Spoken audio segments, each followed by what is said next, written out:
And I even said in that service that if you think the decade doesn't start till next, then I'll tell you happy new decade next year. I'm like, I'm covering all my bases, and you're still wanting to fight with me.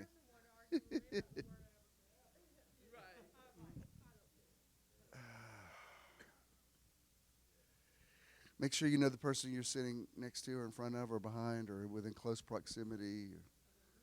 Somebody looks better than the one you're sitting with. Goes,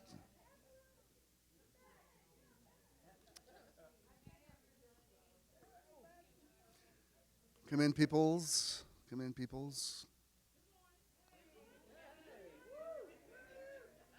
Oh, Patricia's got her energy on. She's saying good morning in that high register. Good morning. Somebody had a good week.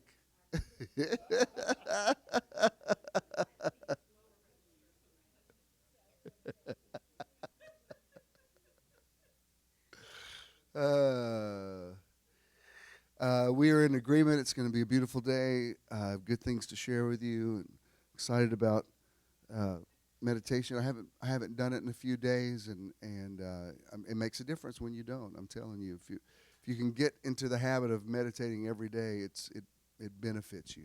I mean, and bottom line is everybody does what they want to do. Period. You know what I mean? Everybody does what they want to do.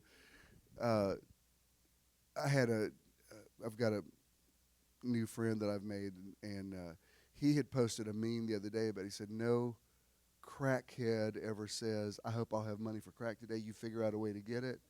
And he was talking, he's a real estate agent, so he was saying that if you really want something, go after it. So I did an LOL on it. He said, oh, you weren't supposed to see that. I said, no, your point is well taken. I said, I'm not justifying drug addiction. I'm saying if you want something, you will figure out a way to do it. And I said, no, it's not a. He was like, oh, I'm so embarrassed you saw that. I said, no, it's the title of my next series.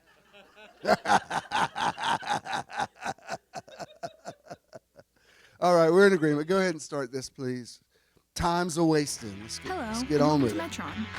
Metron means measure and sphere of influence, and we want to help you find your Metron. Through motivation, enlightenment, transcendence, renewal, outreach, and networking. We're excited to have you here today and hope you enjoy the service. Good morning, beautiful people. Give yourselves a big hand for being here.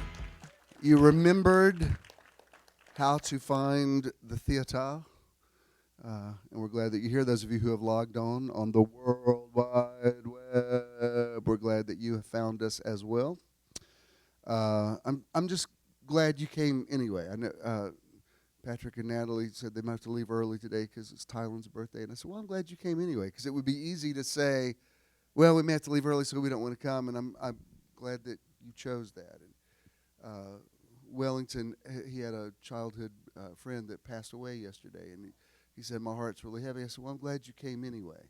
And Karen and I were just talking about this. You know, there's a reason why Paul said, weep with those that weep and rejoice with those that rejoice. And where James says, when you come together, if there's anyone if you're sad, do this. If you're happy, do this. And I've really learned that, like, it's painful when a friend passes away, even though you know they're not suffering anymore.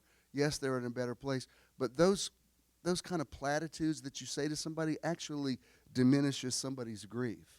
So if somebody's grieving, you just need to let them say, I'm having a hard time today. I'm here.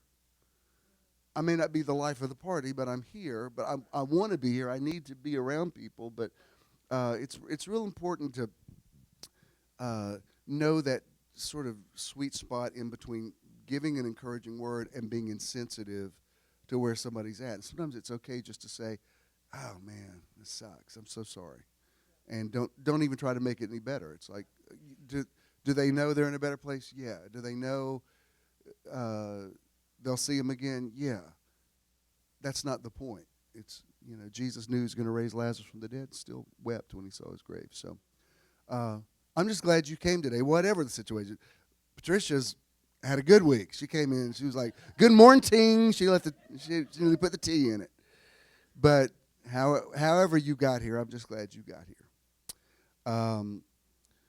we're doing meditation this month, so we're not doing an artist of the month. We're going to be getting into meditation, but um, I love when Leona claps. Like, that's good.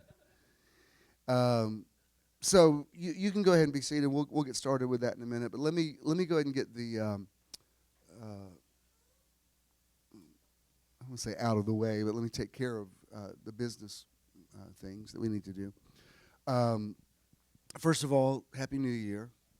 And depending on how you interpret the calendar, Happy Decade, or if Happy New Decade. And if it's not the new decade, Happy New Decade next year. Hope you had a good one. We certainly did. Just if the synchronicity of New Year's Eve is any indication of what 2020 is going to be like, we're really in the zone. I mean, it's just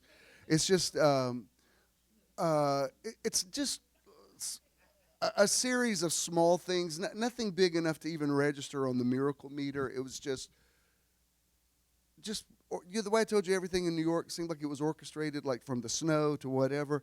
It was kind of that way.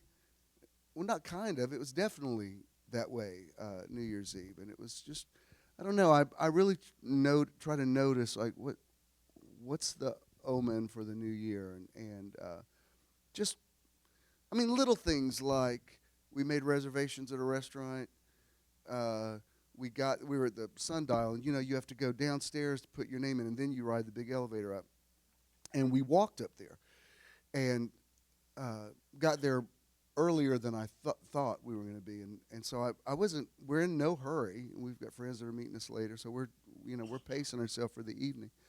But I said, oh, by the way, that one guy, and there's a friend of Doc and Francis's. They've known for years, that my neighbor knows. It's just, the synchronicity was just amazing.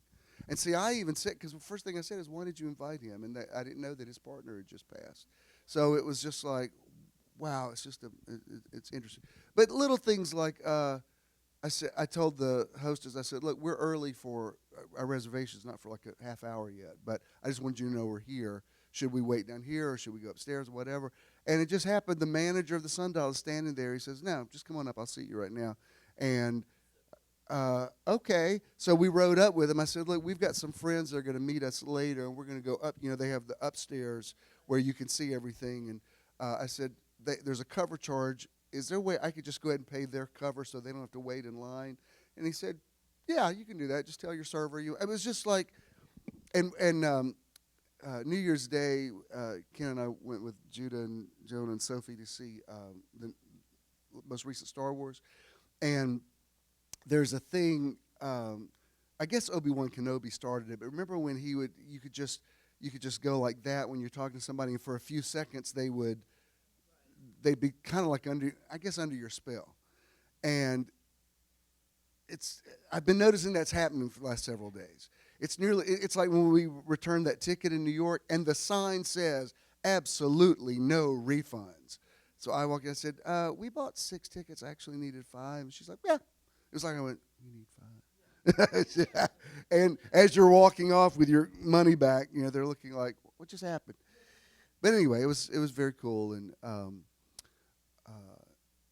I'll go ahead and say this. I was going to include this in my teaching, but I feel like saying it now. Avery has a Mont Blanc pen that she likes to use, like when I sign documents and everything, and she'd misplaced it recently.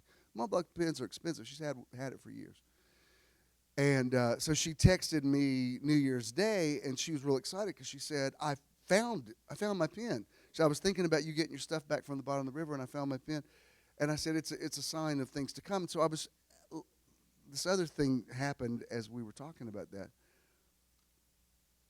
Let me go ahead and say what I was thinking, because I thought, why is it that seems like most of my praise reports have to do with me losing something and finding it again. And man, just like that, I heard the voice say, this isn't about finding stuff, it's about parallel realities.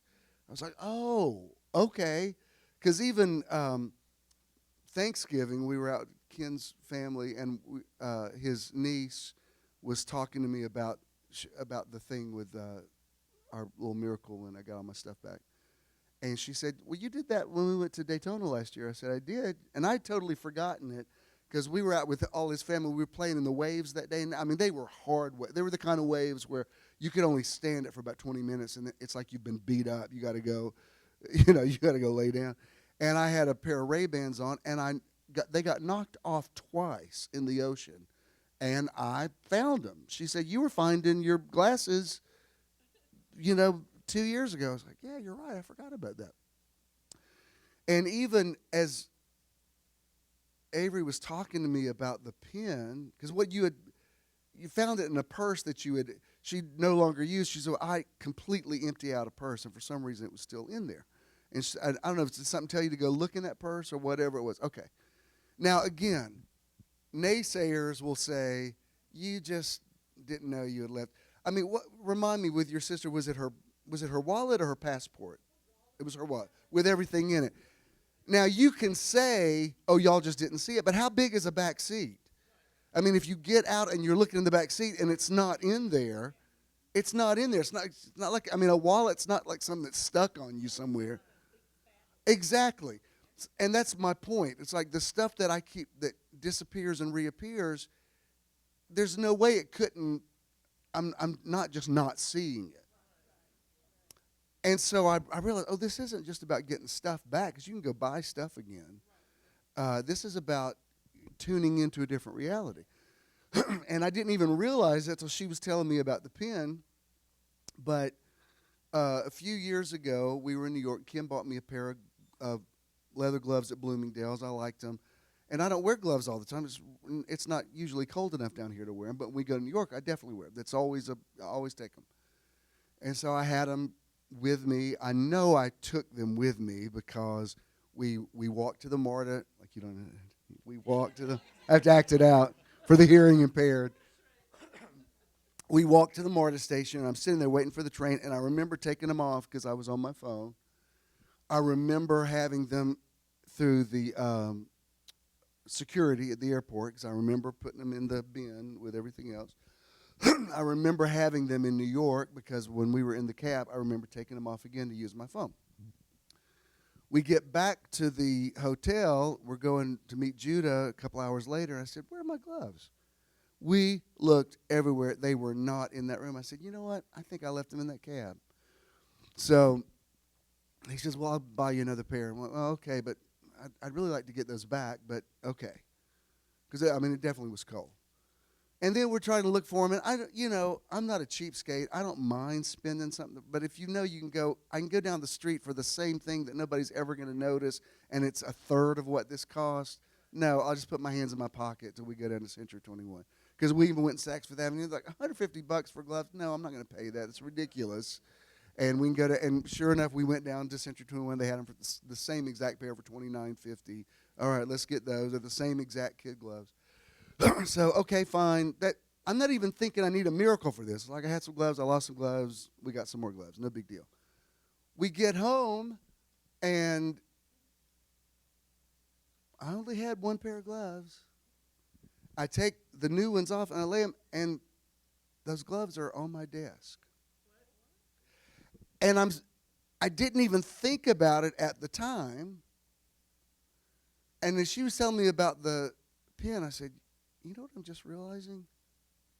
I know I had those gloves in New York, and they're somehow back on my desk." So now I have two pairs. I didn't have a third pair. I'm telling you. You could say, "You're getting old. You're just misplacing things." Fine. You live in your pitiful, sad little world of no miracles. You just keep that up, and you're going to have the worst 2020 ever. You better believe what I'm believing if you want to go where I'm going, is what I'm saying.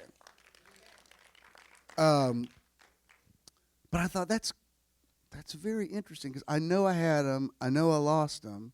I know I didn't have them on the trip back. And there they are, nicely folded. So in one of the dimensions of the multiverse, I hadn't lost them at all. So it's just a matter of moving that dial, like, I don't like this reality, let me move it over here. And it's very close to the other reality. But it's just right there. And if you freak out over the negative reality, then you get stuck in that one. I mean, it's literally like a menu. It's like, if you read between the lines of the New Testament, Paul talked about this because he talked about the good, acceptable, and perfect will of God. And you see that, if you start reading between the lines, you'll see that a lot in Scripture. Like, well, you could have this, or you could have that, or you could have this. And they're all okay. You know, they'll all get you to the same destination, but you can decide which one are you going to accept. I'm very fascinated with that, and I like that God/Spirit/universe said to me, this isn't about you getting gloves back. This is about you learning how to, this is like a small way to start learning how to get into the different reality that you want. So I was like, wow, okie dokie, that'll work. So now I got to think of something else to say. Y'all can go ahead and leave now because that was what I was going to. Went ahead and said my sermon.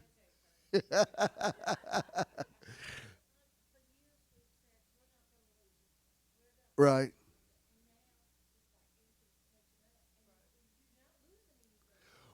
Right. Well, exactly. If you didn't hear what Frances said, she said, for years we've said we're not losing anything, we'll get it back. But it's not that. It's catching up with us. And I'll tell you, can I tell you what the larger implication is?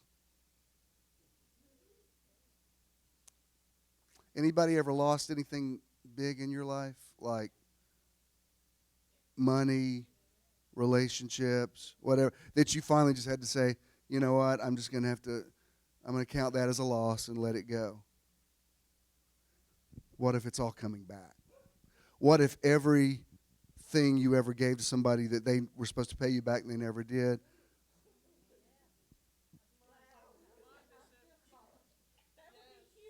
But what if you're learning with gloves and wallets and pens how to get that $50,000 back that you lost on that bad deal or whatever?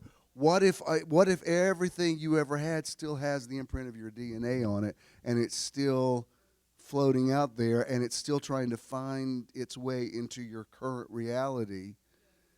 But if you got to learn how to get gloves and pens and wallets back first. It's kindergarten, and you have to be looking for it. And also, I tell you what, I'm really becoming more and more aware of.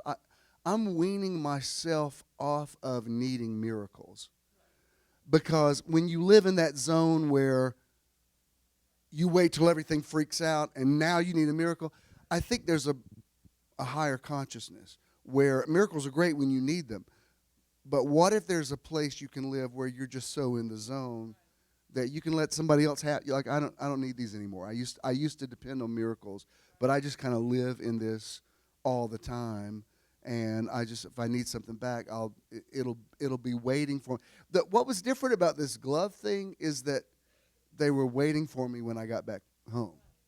It was like, all right, who found my gloves in a cab and supernaturally brought them back to my loft? And well, yes, exactly. And that's the thing. It's like like when I posted about that, and that guy said, "Well, if God brought your stuff back, why doesn't He do away with starvation in the world?" I'm like, I didn't say God brought it back. I actually said I called my stuff back. Nothing against God, but it's because I'm made in God's image. I just said, no, that's mine. I'd like to have that. Come. Thank you for coming. Jackie said, you don't need a miracle. You are. All right. That's all. You get one of those.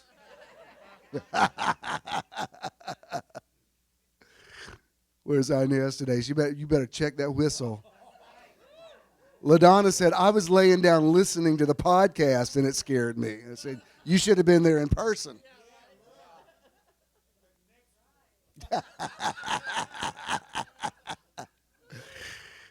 So anyway, okay, the most immediate thing, well, let me tell you, the outreach we're going to do this month is to Operation USA. And anytime I've looked for charities, this is always in the top 10 list. And what I like about it, it's very similar to Red Cross, very well vetted. Because I was trying to think, where's a good place to sow in the natural disasters? But honest to goodness, there's so many of them right now. I don't know which one to choose. So let me just, for an organization like this that's got a good track record, let's sow to them. And wherever there is something going on, they'll give to that. So that's what we're giving to. And I like that I'm globally minded, but I like to do things that are domestic as well. So that's what we're doing. Now, 2 weeks from today? Is that 2 weeks or 3 weeks from today? 2 weeks from today. 3 weeks from today. We will not be here. We will be in Blue Ridge. Several people have asked where we're going to meet. This is what I'm doing. I was going to rent a cabin like up in the mountains, and I decided not to. They've got some great ones, and they've got good deals on them. I'm believing for good weather, but it is January, and I don't want to stress people out trying to drive up somewhere to find something. So I wanted to go. We're just staying. It's very reasonably priced. There's Reed Ridge Inn, a lodge. We're staying there, and I'm getting a meeting room there that we'll have to fall back on. What I'm hoping will happen, believing will happen, saying will happen, is that the weather will be okay, that we can go out somewhere. I mean, there's a park there with a lake that's got a beach, whatever. Now, when it's January, we might not do sunrises. You know what I mean? But just trust me. We've done 8 of these, and I haven't steered you wrong yet. So just find your place, and when I put you on the thread tells you everything we need to know. I mean, this is having done 8 of these successfully. I realize now this is not a fluke. This is very next level, and we're sometimes when people who aren't here all the time want to be a part of it, they don't understand that. They're like, well, where's the schedule? No, there is no schedule. Y'all got that from the get-go, and I love that model. I love what we started on Jekyll Island last year, and we're continuing that. And but Blue Ridge it's a sweet little mountain town. There's a lot of really cute little restaurants and cool coffee places. And what I had actually wanted is to take. They do a train every day to, is it McKaysville? And it's cool. You go there and you have lunch, but they're not doing it after January 31st. But we'll get that some other time. But there's always, I don't like to overplan it because there seems to always be a surprise in it for us. So if you don't come, which I think pretty much all of y'all are coming, but don't come here on the 26th because we shan't be here. All right. And I don't call people to fast now, but I did ask you to at least first week observe, just being vegan. It's been, I've really enjoyed it. I'm flexitarian as is. I mean, I'm probably 80% vegan, but I do eat some fish and fowl. But there's that looked good. Ernie made some. That's not your black eyed peas and collard greens, though, is it? Oh, it is, because I know you also had a picture of your quinoa. Oh, there it is, the quinoa. Oh, okay. And Ken ordered that. You can't. It's huge. You don't realize it's like it was the size of a dinner plate. I didn't know cauliflower grew that big. Did you read what's his name? Dandelion. He said, I thought. He said it looked like a brain on fire. Oh, and there's some other stuff, and that was cool. There was some lentil soup I had, and that was yesterday at Lennox. And somebody said, "Where did you find something like that at Lennox?" Oh, it's in the food court. It's a place called the Farmer's Basket. It's like it's everywhere. Applebee's has a really good vegetable plate they'll put together for you, and who's got a great one is Houston's. It's really nice. So if you just know how to look on the menu, there's usually you have to put it together with sides, but most places now have vegetarian or vegan options. I'm probably going to do it the whole month. You are all mature enough to know this now, but there was a time if I ever called people to a Daniel fast or whatever we would call it, people would be texting me asking what they could eat. I'm like, look, I'm not your personal trainer. You don't have to clear everything. Well, I found out there's a little bit of pork in these greens. I'm like, then eat them. I don't have to. Where the Spirit of the Lord is, there's liberty. I mean, technically, when you do a Daniel fast, you're not supposed to have dairy.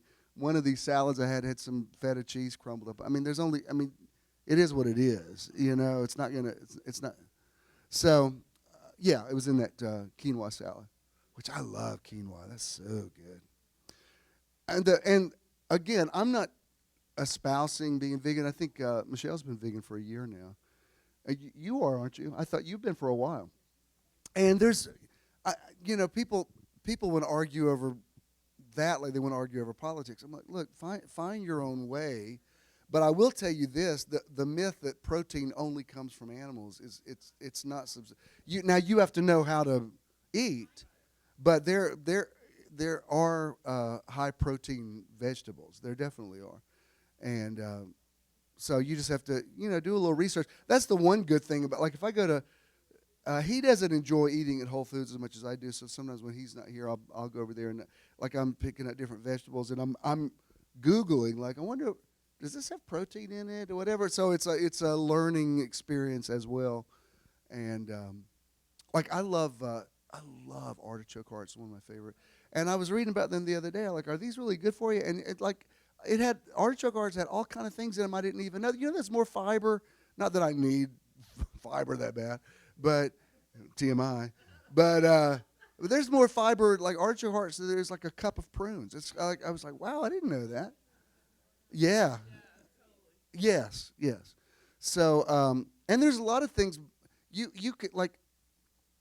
My mouth just watered thinking about it. I love beets now, and I hated them as a child, and now at Sundial they had a beet salad with, there's a red beets and golden beets, whatever. It was so good. Beets are so good for you, and so anyway, and again, I don't need somebody says I gotta have my ham, then fine, ham it up, baby. I don't care. I'm just saying this is what I wanted to eat. I don't own you. Like, so if you want to order a steak, order it. I don't care.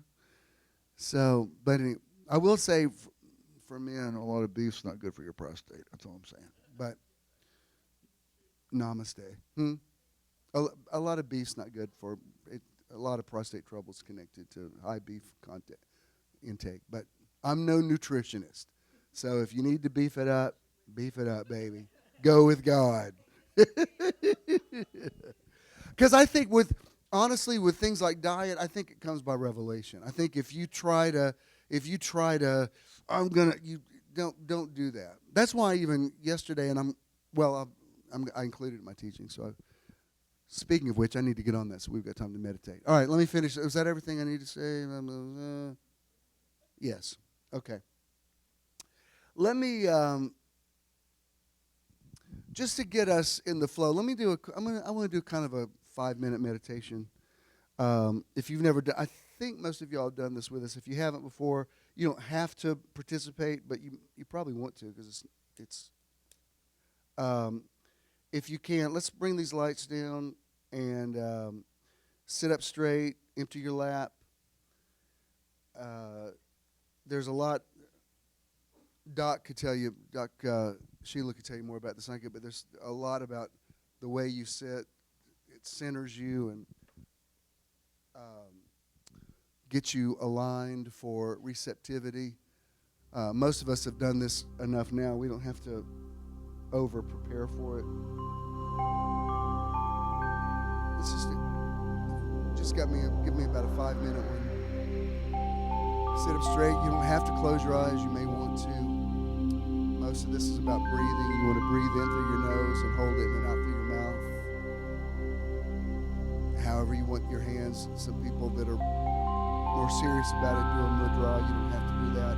You can do like in the charismatic worship. You just have your palms open. It's just getting your breathing and your posture and your mindset in a flow of receptivity.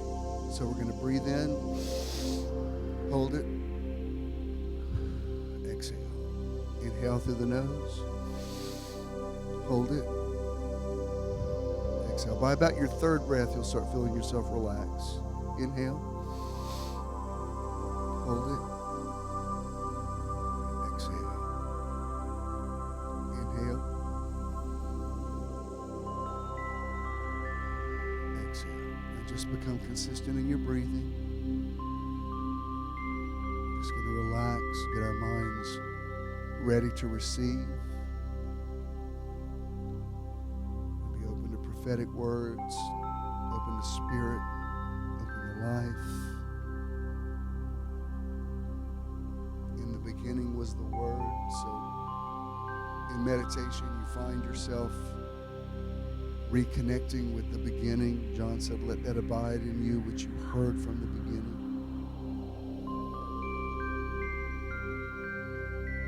Stay consistent in your breath. Breath and spirit are used interchangeably in the scriptures.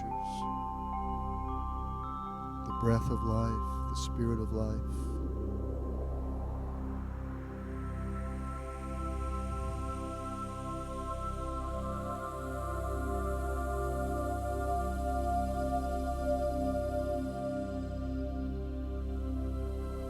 If your thoughts are unsettled, just don't try to unthink. Just let them settle down.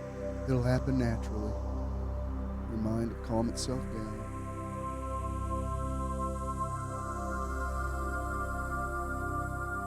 The goal is not to be thinking of anything at all. It's just to make yourself a vessel.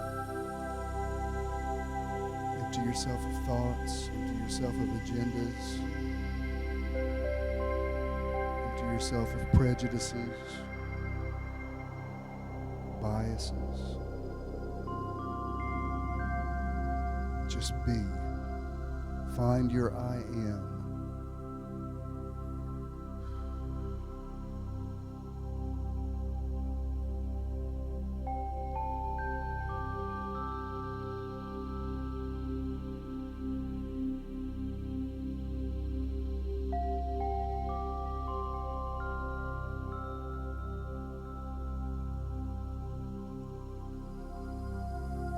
Only be aware of your breathing. In through the nose,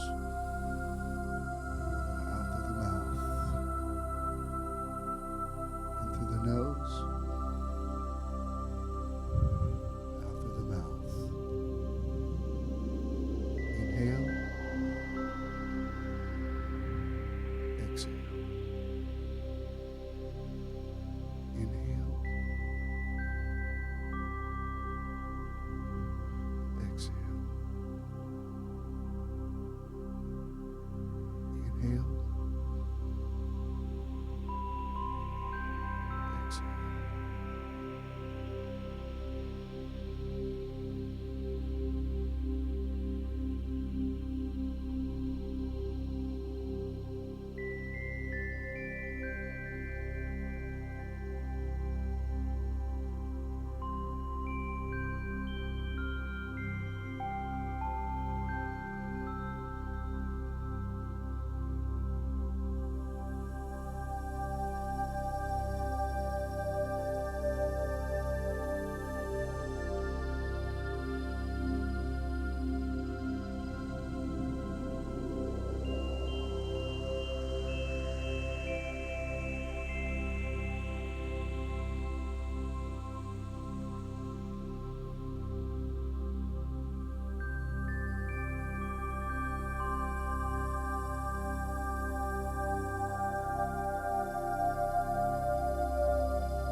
All right, in a moment we're going to start to come out of it.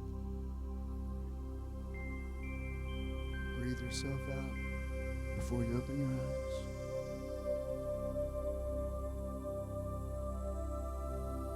And then when you're ready, you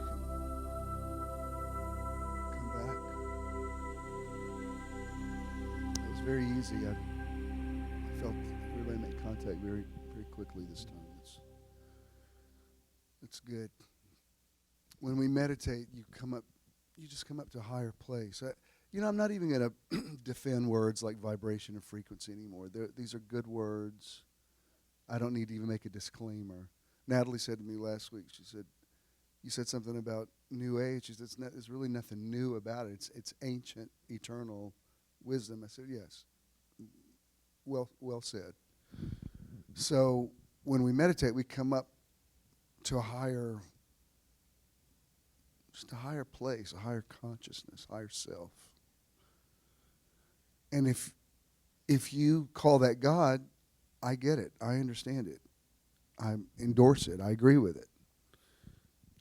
Don't quibble over semantics. Jesus said, don't strain at gnats and swallow camels.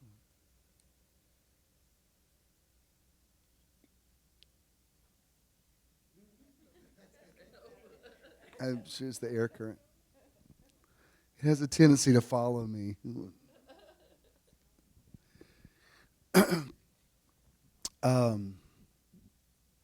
Wow, that was really good. That was a quick one, but that was good. It's like riding a bike. Get right back in it. All right, let me let me do a little exhortation, and then we'll meditate out. And at the end, welcome to the Metron Live podcast, coming to you live from beautiful, historic Midtown Atlanta. Metron people, give the podcast people a hand. We welcome you. It's a slow hand because we just meditated and everybody's super mellow. We're like, but I do want to give you some exhortation. I want to share a scripture with you, but before I do, y'all know John and Kathy that live in Columbus. They've gone with us on, I guess, 5 of the meditation weekends, and they'll be at the one in Blue Ridge in a few days. He wrote this week, and knowing where they come from, because they go to an Assembly of God church, they're very, very much connected to an evangelical world. My title for the series is "Open the Eyes of My Heart: Meditation and 2020 Vision for 2020." Before I get into the thing, I want to share you what John shared this week on social media, and it really resonated with me. He says, "But Mary treasured up all these things and pondered them in her heart." I was attending a service this past weekend where I was challenged to list the top 10 happenings that occurred in my life in 2019. As I began the process of pondering, second on my list was that we chose to get involved with Metron's meditation weekends. One after the other, we were pulled into a positive energy vortex in which we have no regrets. It is with high expectation and resolve that I begin year 2020, living in the now, looking forward to connecting with the optimistic people of Metron. As I was writing this, I was thinking what a wonderful world I live in, and as synchronicity would have it, from my TV, Louis Armstrong begins to sing, "What a Wonderful World."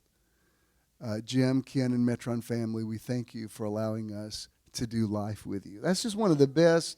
I just love that. And John, if you're listening, thank you. Thank you so much. And I love that because we're inclusive. Do you know what I mean? Like if you go to a church and that church is more conventional in certain ways, that's awesome. I mean, there's a place for that. One of the reasons I still sell A Year in the Now is I know a lot of people aren't ready for what I'm doing now. And so that's still kind of where they are. And I don't mean that in any condescending way. I mean, that's where they are. So and that's why we've just put Washed by the Word on digital platforms. Because again, that's kind of not my expression now, but it's a part. I wouldn't be here if I wasn't there. And it's sometimes it's too jarring for people. Like you have heard my voice for so long. Like I'm pretty sure pretty much this nucleus of people, if I said, I got to tell you something, Spirit has told me we're going somewhere, you'd be like, all right, I guess that's where we're gonna have to go there or whatever. And not everybody understands that. You know, some people say that sounds like a cult following. It kind of is. I mean, cult is not necessarily a bad word. I mean, like some movies have a cult following because cult just is short for culture. So I don't even try to explain that now. I used to really bristle at that word, and I'm like, I understand why some people interpret it that way. I know that this theater is not in most of your neighborhoods, but this is where you come because this is this is where I am, and we're connected. And so, where else would we go? You have the words of life. Not everybody gets that. Clearly, I don't have 1,000 people here, so clearly not everybody hears my voice. But you do. And I love that that we can still, it's not an either or. Do you know what I mean? Speaking of which, yeah, it's fine, thanks. I'm in a cloud of frankincense. The situation in Australia, it's been going on for a while. There's the drought. It's been a severe drought, and now the fires are terrible. And so yesterday I posted a meme about Pray for Australia, and this is what was interesting, because everything, I'm so sensitive to the voice now that everything teaches me something. I mean, I've learned 2 or 3 things just this morning. I just have. And so I was watching the news this morning. I thought this was really interesting because what I'm going to share with you in a moment is something I'd posted about how manifestation happens incrementally. The news report today was, it started off with, it rained yesterday in Australia, and it did bring them some relief. That was the lead line, comma, but the situation is so dire, that's going to do very little to help. And I thought, you could have told that same exact story, and you could have said it this way. The situation is dire, and it's going to take more than this one day of rain, comma, but it rained yesterday and brought them some relief. And I thought you would be saying the exact same thing and could have left it on a positive. Because when I heard, I asked, and it wasn't just me, there were people all over social media asking for prayer. But I thought, well, people prayed for rain, and it rained yesterday. Can't we be happy about that? I didn't say it was going to cure the entire problem. This problem's been happening for months now, maybe years with their drought. It's happening in California. It's like, there's, for wherever you are on the political spectrum, nobody can doubt there's clearly climate change. We have different opinions about what's causing it, but there's no way there's not climate change. There is. So I thought, I want to learn from that because it's all in how you tell it. I wish they had said, this is a terrible problem. It's going to take weeks of rain, but at least it rained. Jesus said the kingdom of God is like a seed that falls, and he used the analogy of like a corn stalk. He says it's like a seed that falls in the ground, and it's first the blade, then the ear, then the full corn in the ear. This is very important because people think they're supposed to pray for something and speak something, and then it just manifests all at once. That's not the way it works. I remember, when my boys were little, whoever was doing children's church at the time had taught about tithing. So they were asking me about that because they had gotten some money for a birthday or something, and I was explaining what tithing was. So I don't remember if it was Judah or Jonah. Whatever it was, they took a tenth of whatever they got, and they said, so I was explaining what a hundredfold return is, and they were expecting, well, I gave this, and they were thinking there's going to be a $1,000 check the next day. I said, no, buddy, that's not the way it works. Yeah, but you said it would come back a hundredfold. I said, yeah, but not necessarily all at once. And so I'm trying to explain to them Ecclesiastes, cast your bread on the water, it'll come back on every wave, and there's big waves, there's little waves. I feel like, whether you call it tithing or giving, I've been doing that since my first little job when I was 15. So any abundance that comes to me now, I just think, well, that's part of the return that I've set in motion that will be with me for the rest of my life. And I've had I had one prophet prophesy I was going to get $1 billion, and the next prophet that came prophesied I was going to get $1 million. I was like, what, did God downgrade me? Like, the last guy, we've gone down from $1 billion to $1 million. Whatever it is, there's abundance out there when I need it, it will be there. I don't need to, I'm not waiting for, I mean, if you want to play the lottery, that's fine. You might win it. Okay. That's never been I don't have a vibe for that. If you win it, that's fine. I just never think you can beat the house. You know what I mean? Like, I'm not morally opposed to gambling. I just don't think you can win. Like somebody says, we went to the casino and we won $1,800. Really? How much did you spend? $3,000. Well, see, yeah. You didn't really win. You had a little dopamine rush by getting the check. But big picture, and if it's your money, I mean, whatever. If that's what you want to, with me, I'm like, well, no, even the 5 years we've been here, just the ministries we've given to and the organizations. It's like, well, you set up this cycle of sowing and reaping or karma, whatever you want to call it, so that after a while it takes on a life of its own, and you'll always have enough.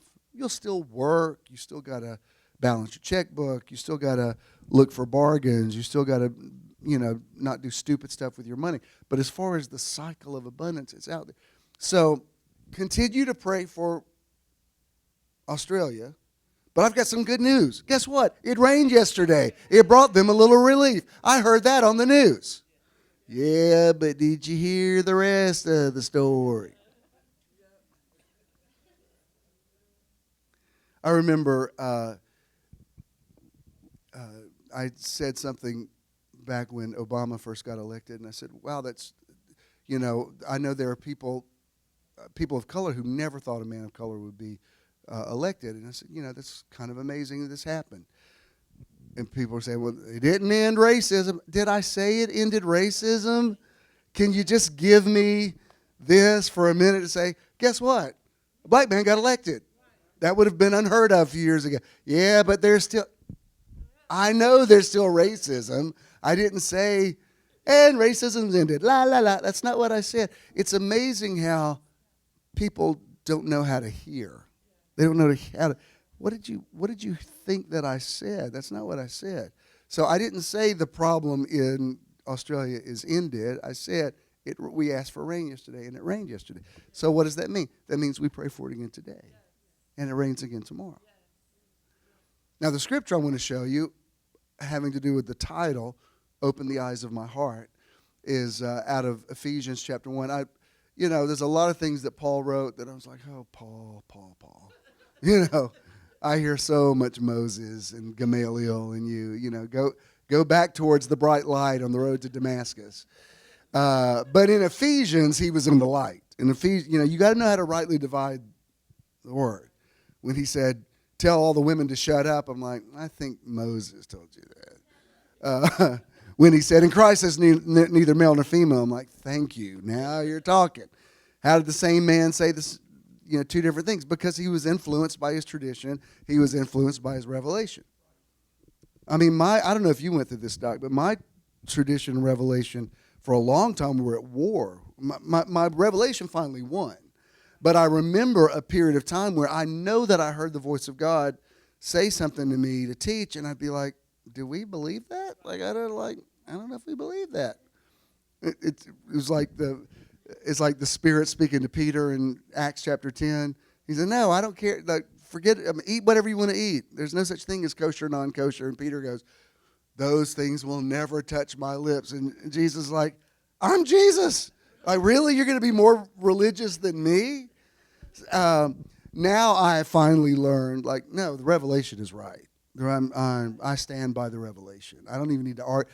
I know that it's right so much, I don't even need to argue with you about it. I'm like, no, it's revelation, especially when it's manifesting in your life. You can say you didn't supernaturally get gloves back in your loft. You had a third pair you had forgotten about. That's fine if you want to think that. You'll also be thinking that when I go to my mailbox tomorrow and there's a $10,000 check, and somebody says, you were supposed to have gotten this 5 years ago, and it's been held up in court, whatever. You can say, well, that was just a fluke. Fine. Fluke it up, baby. If that's the world you live in, fine. Look, if you don't want that life, believe me, you won't get it. You're safe. Because really, I'm going to tell you something. This is profound. You get what you want. If you want sympathy, you can get it. You know, I told Judah, and he received this, but he had, the situation with his car, and it's more complicated than even what he wrote on Facebook. But several things are trying to happen as a result of it. It's a teachable moment for him.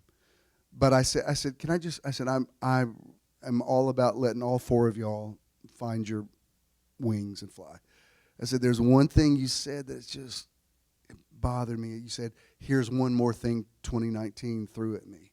And I said, I don't want you to think about your year that way. And he said, you know what, you're right. And he edited it out.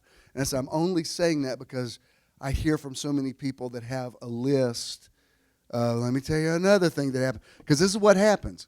If you remember when I taught about God looking back on his creation and saying it's good, you have to look back at your year, even with all of your mistakes, your missed calls, your whatever, and look back all of it and say, 2019 was amazing. That's why I posted that thing yesterday. Some of y'all liked on. It was good things that happened in 2019. It was like all these positive news stories around the world of great things that have happened that you don't hear a lot about.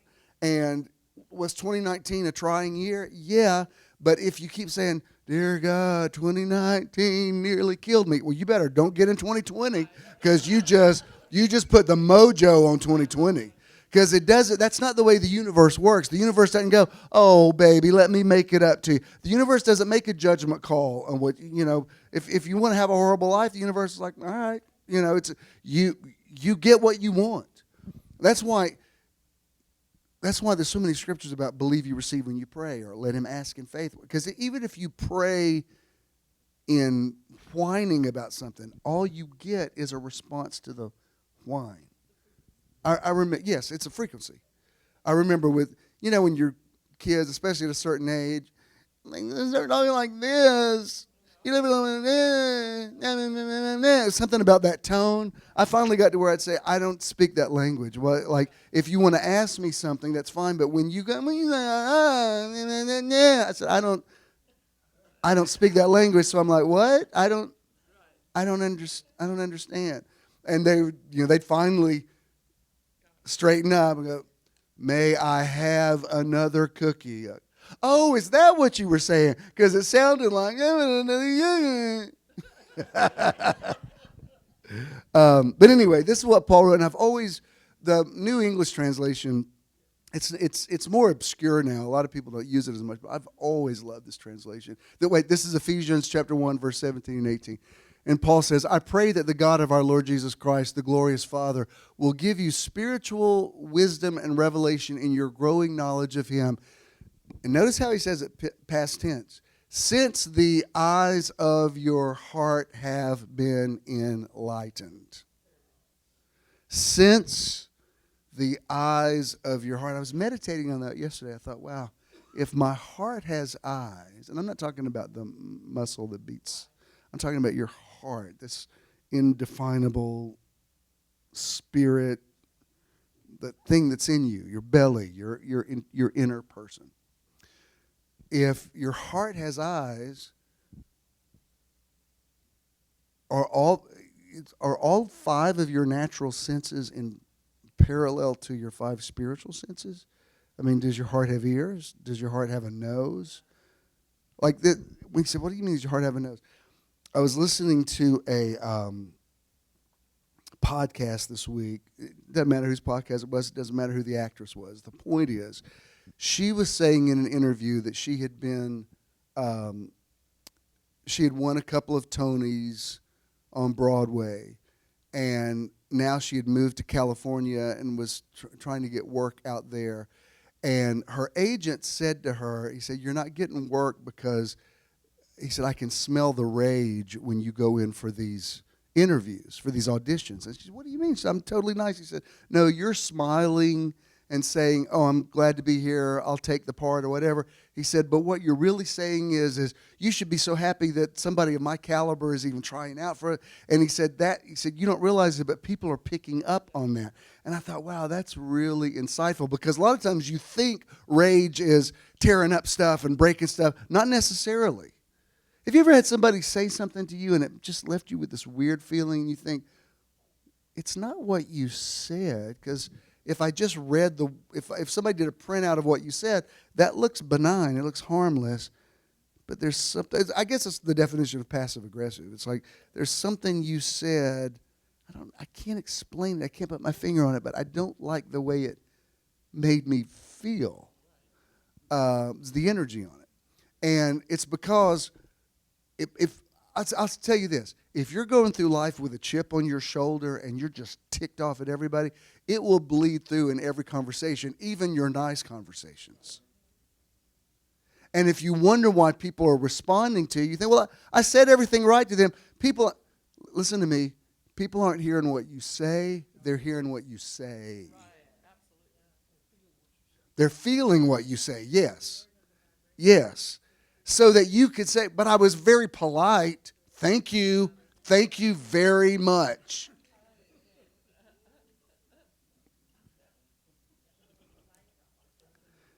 And that's the problem. That's the thing about the letter kills, the spirit gives life. Like, I think I've proven over coming up on 48 years of ministry in a few days, I know the scriptures. I love the scriptures. I couldn't know them the way that I do if I didn't love them. But, buddy, there's something about sometimes when people will post a scripture online, it's like, I know that's the Bible, but it just creeps me out because I know the spirit that's behind that. Why you just posted that? If I want to post the scriptures, it's to encourage you. It's to validate something that you already feel and know. I'm trying to connect the dots and bridge, because I don't want to think that everything I taught for 48 years was nonsense. I want it to make sense. I want to bring it into my now. I want to tap in. Jesus said the Spirit will lead you into all the wisdom there is. But man, like somebody says, you should go to some Bible studies. They really know the Bible there. Like, is there a witch's coven around somewhere that's sitting around a pentagram? Like, I might as well go to that because it's just as weird for me. And I know it's an extreme statement, but I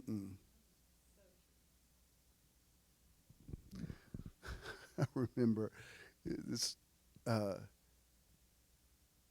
when I was first single again a few years ago. I was saying to someone who was a same-sex loving person who was a Christian. I said, how do you meet people? I mean, because I don't hang out in bars and stuff. How do you even meet people? He said, well, there's like a gay Christian dating site. He said, he said, a lot of these people, they're on fire for Jesus. And the way he said they're on fire for Jesus, I'm like,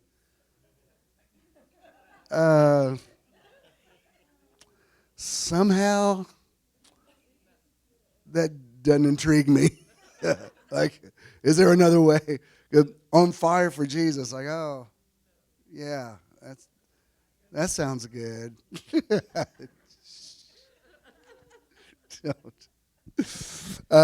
So anyway, I wanted to share that with you. I just have 4 things to share with you. And the third thing I want to share with you is I like this quote, and I used it earlier this week. The fact is, inner peace isn't something that comes when you finally paint the whole house a nice shade of cream and start drinking herbal tea. Inner peace is something that is shaped by the wisdom that this too shall pass and is fired in the kiln of self-knowledge. Now, let me tell you, there's nothing better. I love all of these meditation weekends, and clearly our favorite ones are at the beach. I'm not saying the mountain ones aren't as good, but there's something about the beach it's magical. That being said, you can't go to the beach every day. Patricia cracks me up. When she was getting ready for one of our things, her people she worked with said, "You're kind of distracted today." She said, "I'm not even here today. My body's here. But let me show you where I'm at." She showed him a picture of where she was going. That's where I am. But there's an actual truth to that. You have to be able to, if you can't get there actually in the flesh, there's most people would call it a cult. There's still some people around here that practice it. It was called Eckankar years ago, and their big deal was about astral projection. Like you could send your body out and go do things, and people thought that was really crazy. But it happened in the scriptures. I mean, people did have out of body experiences, and even the day. I'm going to quote you again, but the day that I wasn't here a couple of weeks ago, Natalie texted me. She says, I didn't feel like getting up and saying something like other people did. She said, but your light was there. And she said, I felt your light come to me. I saw your light. And she described it. And she said, huh? And she said, we missed you being there in person, but your light. Paul, remember when he wrote to the Corinthians about that situation in the church, and he said, I want you to go and have a meeting. He said, and I'm there. He said, I'm here, but I'm there in spirit. And, in the book of Acts, they started getting translated and all kind of stuff. So. What she said, honest to God's truth, there was a moment where I was about to come up and I whispered in Patrick's ear, and I'm like, oh my God, Jim's about to walk in. Well, if you didn't hear what Eddie said, he said there was a moment where he thought I was going to walk through the door. I'm telling you, there's something to that. You had it with your friend.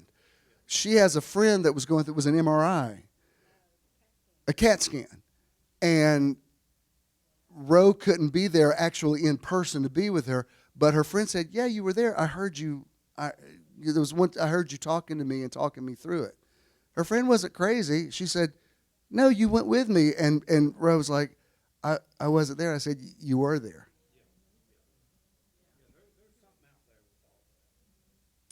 And go back and read the book of Acts, you'll see they were doing that all the time. Paul would say, I'm there, but I'm there in spirit.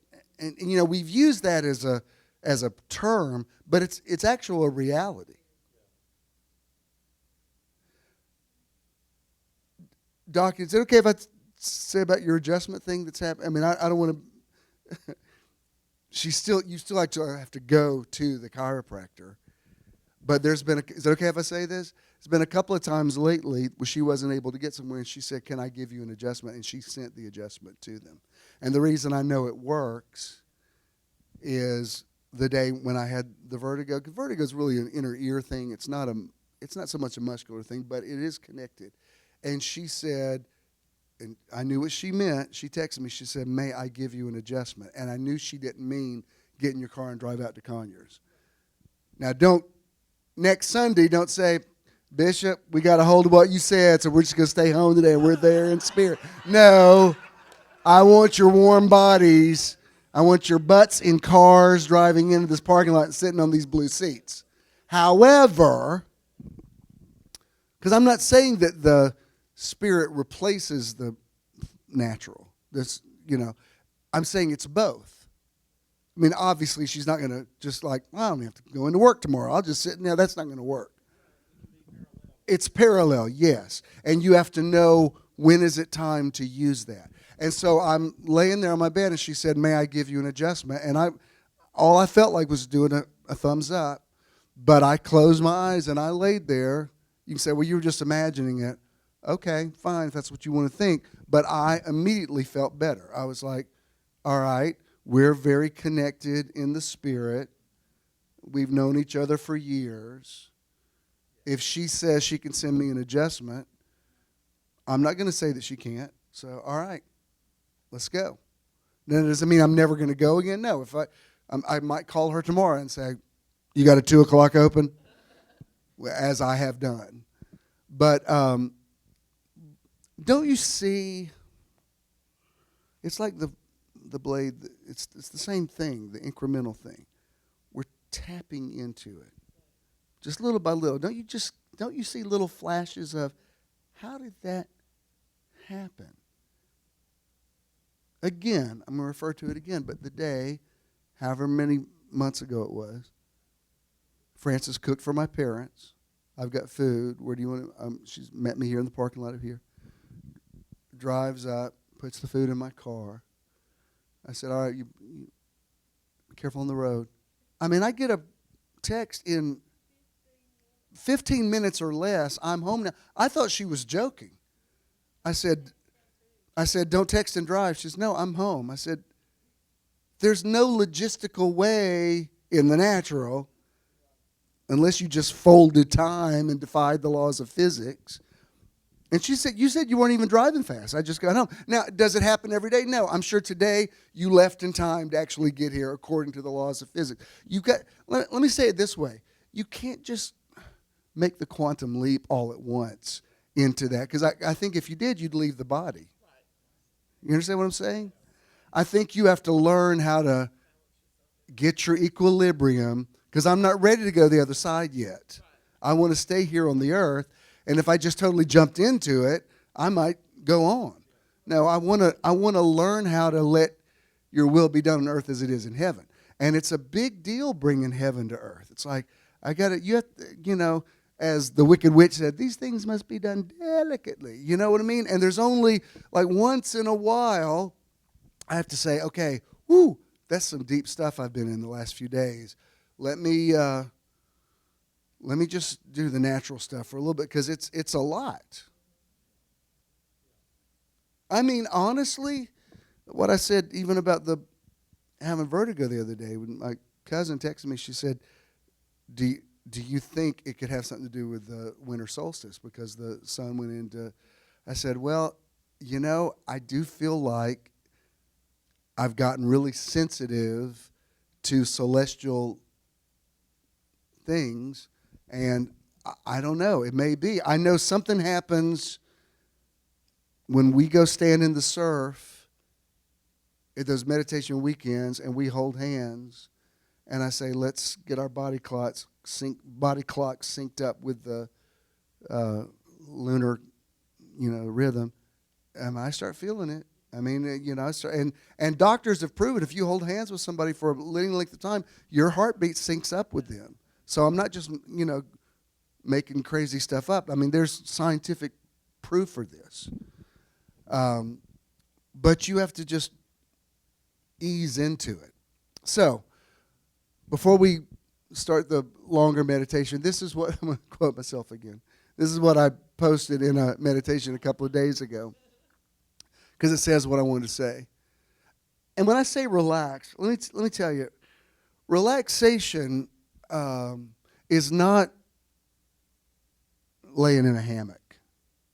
You can relax and lay in a hammock, but you can lay in a hammock and be stressed as well.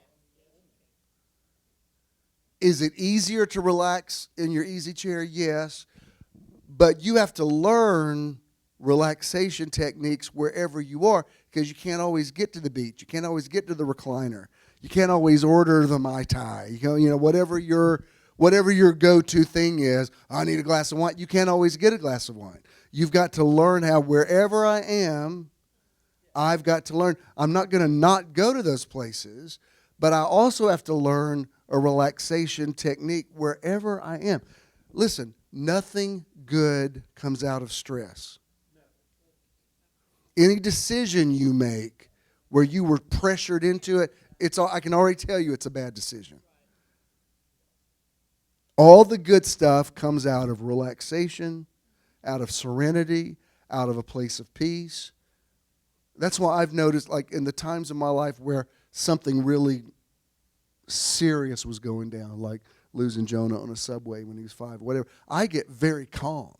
I don't panic. I'm like, okay, I can tell. I automatically, my voice register goes down, because I have learned you can make a bad situation much worse by overreacting to it. It's why Jesus told.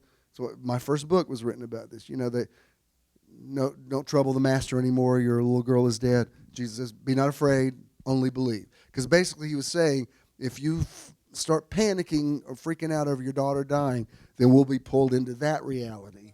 He's basically said, just keep it neutral. Be not afraid, only believe. And then he goes and raises the little girl from the dead. And you have to learn how to do that. And it's a technique that has to be developed. So I said, relax. Relax right where you are. Relax right in the middle of the chaos. Relax right now, no matter what is happening around you. Relax in spite of anything you've just heard. Relax regardless of anything you're dreading. Relax and take back your power because you are the master of your own emotions. There is great strength in learning to relax your mind and your spirit and in refusing to be motivated by stress and anxiety. William Burroughs said, your mind will answer most questions if you learn to relax and wait for the answer. And see, that's what Danny asked me a few months ago. He said, I feel like we're praying less and meditating more. I said, we are. Because I feel like that's what God created us for. It's like, you don't have to ask me for everything. I've equipped you. Let us make people in our image.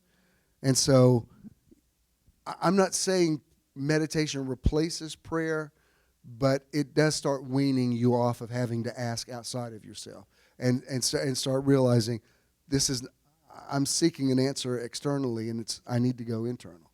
I mean, I'm telling you, if you'll remove your religious prejudices, you'll start seeing this everywhere in the scriptures. David was a mystic. Paul was a mystic. They were all talking about the internal world, the hidden man of the heart, going internal, finding the answers within, the secret place of the Most High. Even in the Old Testament, they understood that. The kingdom of God is within. Which is why, and I'm just going to say this, I'm not telling you not to raise your hands and look up. That's sometimes, the other day Jonah was singing, and my response was like that. I'm not telling you not to do that. I am saying analyze why you're looking up to the heavens, because it really isn't here, and it takes revelation before you realize I'm reaching out to heaven when really. I mean, it is, and I'm not forbidding, like, now he's telling us not to raise our hands. No, that's not what I'm saying. Right. But I am saying there's certain reasons you think, what? Why do I do that? And if for you if it's symbolic of you getting out of your comfort zone, then yeah, go with that. I'm okay with that. Just understand why you're doing it. And there's always sometimes when you do feel overwhelmed, there's the idea of reaching up to a higher power, and I'm nothing against that at all. I told you I'm never going to forfeit my Jesus take the wheel clause. I'm saying you have to understand why those angels appeared to the disciples, and why are you looking up into the heavens? They ask him, why are you looking up? Because he's not taking you there. He said he's returning here. He'll return here in the same form. And he wasn't talking about a man floating in the clouds. He was saying he's coming back here. If you understood how the Eastern people thought, you realize most of what we have in Western Christianity is a fabrication. It's not even similar to what Jesus was talking about. Did I take you out too far?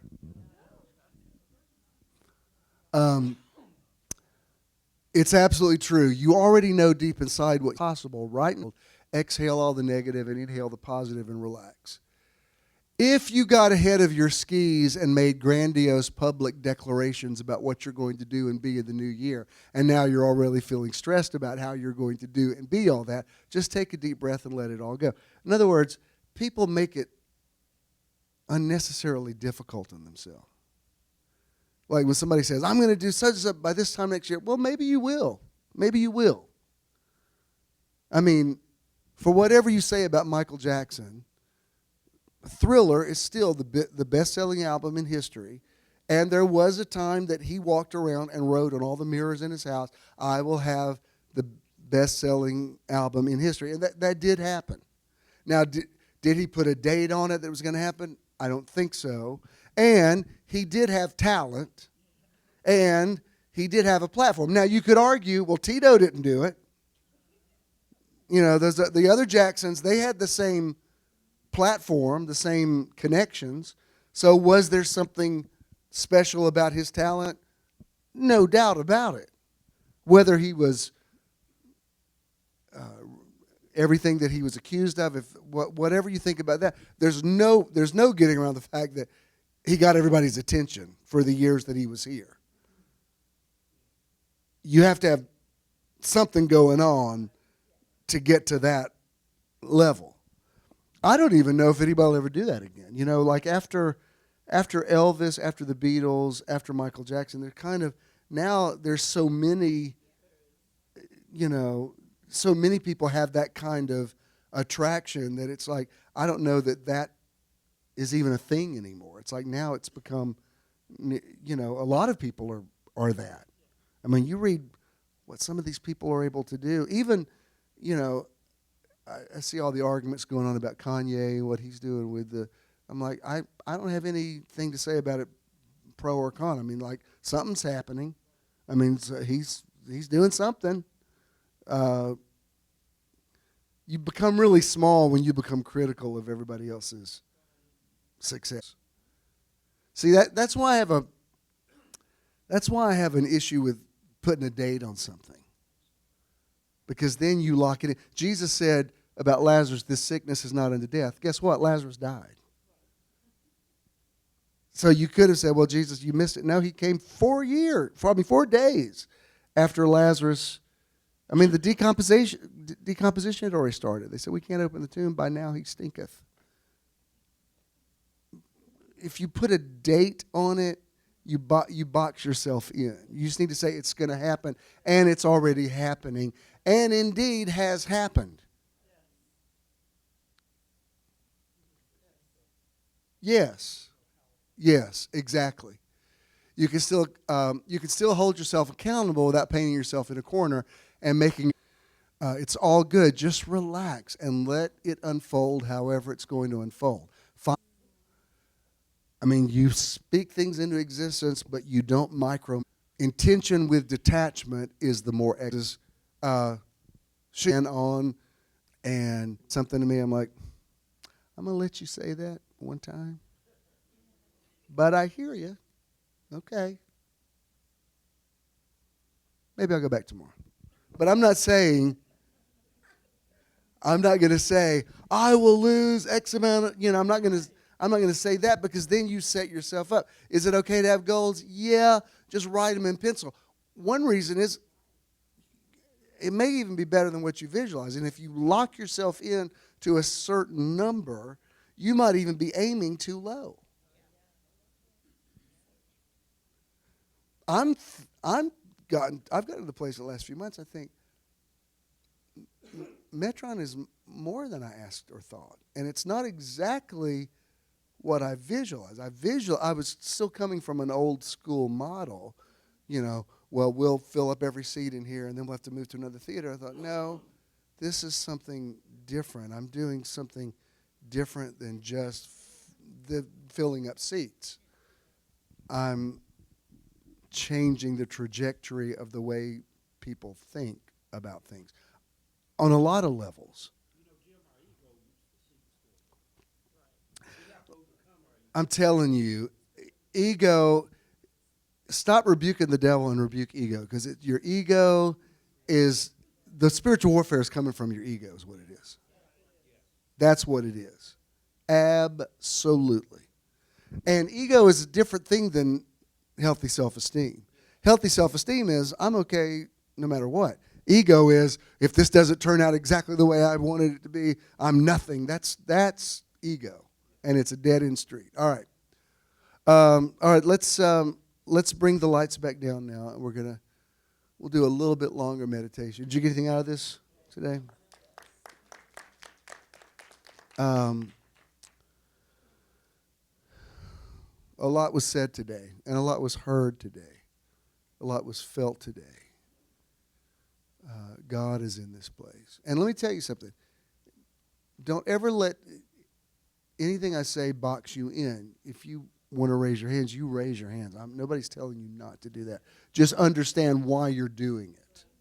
That's all I'm saying. Because actually, raising your hands is also a sign of testimony. I mean, it's like when you go into a courtroom and So I'm not anti-hand raising. I'm saying understand you're not trying to get a voice heard on the other side of the Milky Way. Exactly. So bring up my music again. Where'd you put my incense? Bring my incense back. Did it go out? Did it burn up? Light me another one. No, I've never said that. The devil is a lie.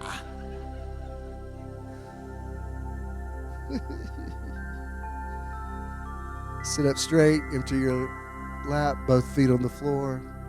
Get yourself in position of receptivity. Spirit of God is in this place. Spirit of God is flowing. The Hebrew word ruach is defined spirit and breath. The Greek word pneuma is defined spirit and breath. God breathed on the face of the deep. Jesus breathed on his disciples. The breath of life is in this place. The breath of life is in this place.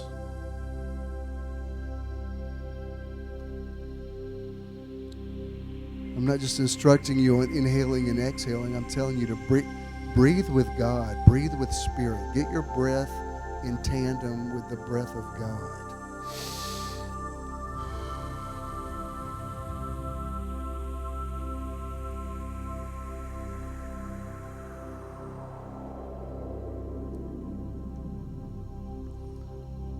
Inhaling or exhaling. Inhaling. Exhaling.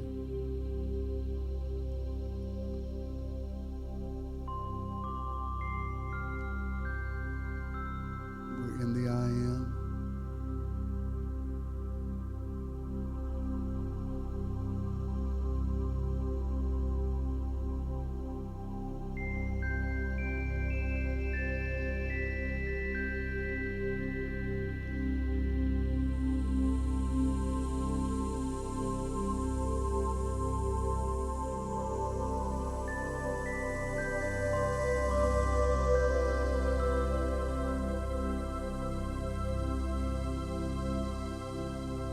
Feeling strongly impressed to tell you to do what is right for you. You might want to stand. You might want to walk around. You might want to sit on the floor. You might want to sit where you are. Do what's right for you. No, this is a non-judgmental zone.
Off my voice, you listen to your own inner voice now.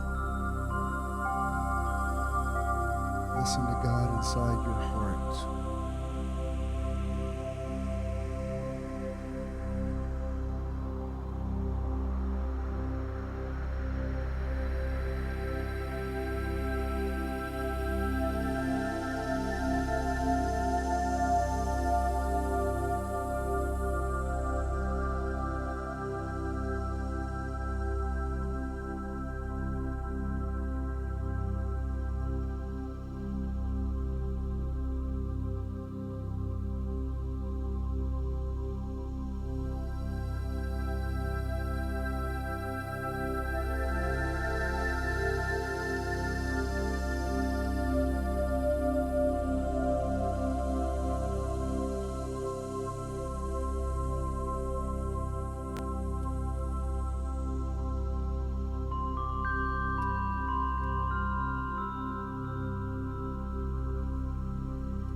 as the music just continues to play,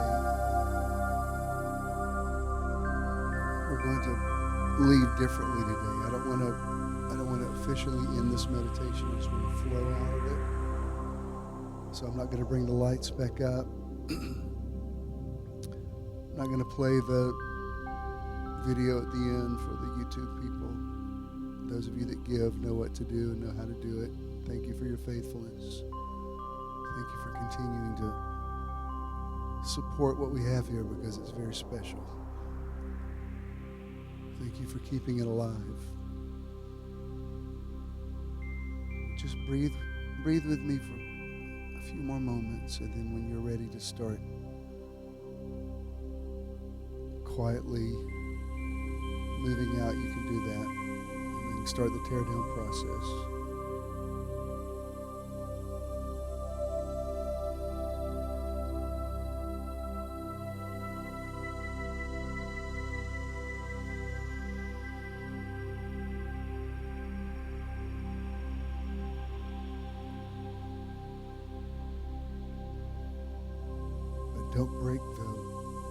Don't break this frequency. Just stay in it.